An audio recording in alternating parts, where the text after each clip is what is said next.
KPU menyiapkan para panelis dalam debat Capres Perdana dengan tema hukum, HAM, pemerintahan, pemberantasan korupsi, dan penguatan demokrasi. Kita tanyakan pada jurnalis Kompas TV ada Valentina Sitorus dari Gedung KPU Jakarta. Selamat petang, Valen. Bagaimana KPU menyiapkan 11 panelis untuk debat Capres Perdana Selasa nanti?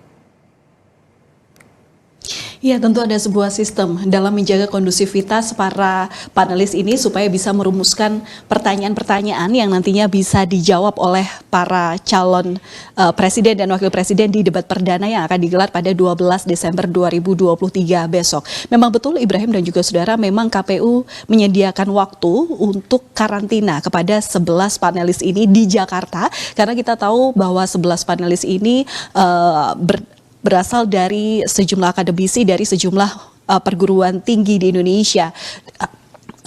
Karantina nanti akan dilakukan mulai pada minggu atau hari ini sampai nanti bahkan H+1 pelaksanaan debat perdana ini berlangsung atau selama 4 hari dari tanggal 10 sampai dengan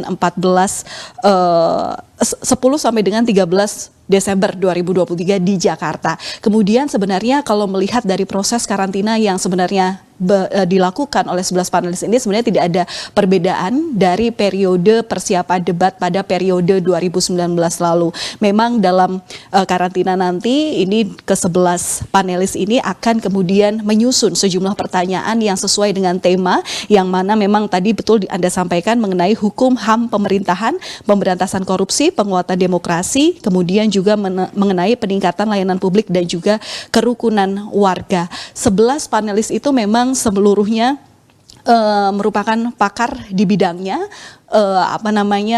termasuk juga praktisi yang seperti kita tahu juga ada Komisioner Komnas HAM 2017-2022 Ahmad Taufan Damanik dan sejumlah pakar lain yang mana memang itu merupakan pakar hukum, pakar ilmu politik, juga pakar hukum tata negara. Tapi yang jelas memang yang perlu digarisbawahi adalah dalam karantina itu nanti selain ada hal-hal yang harus dijadikan komitmen oleh para 11 panelis ini, mereka nanti juga diwajibkan oleh KPU untuk menandatangani fakta integritas untuk menjaga bahwa pertanyaan-pertanyaan yang sudah mereka susun, tata kelola dari pertanyaan-pertanyaan yang nantinya juga diharapkan bisa dijawab oleh para paslon ini dijaga kerahasiaannya untuk tidak bocor. Pada dasarnya kerahasiaan ini juga tidak boleh diketahui oleh pelaksana debat, dalam hal ini adalah KPU, karena nanti pertanyaan-pertanyaan ini baru diserahkan ke moderator, kemudian akan dibuka oleh para pelaku debat begitu ya, capres-cawapres dengan sistem undian. Sementara seperti itu persiapan sampai saat ini juga masih dilakukan oleh KPU, pemasangan penataan tempat di halaman depan KPU juga sudah mulai ditata sedemikian rupa. Ibrahim. Baik, terima kasih Valentina Sitorus untuk laporan Anda langsung dari Gedung KPU di Jakarta. Saudara, Sekjen PDIP sekaligus Sekretaris TPN Ganjar Mahfud Hasto Kristianto menyindir Capres nomor urut 2 Prabowo Subianto tak bisa melakukan belusukan untuk menyentuh rakyat.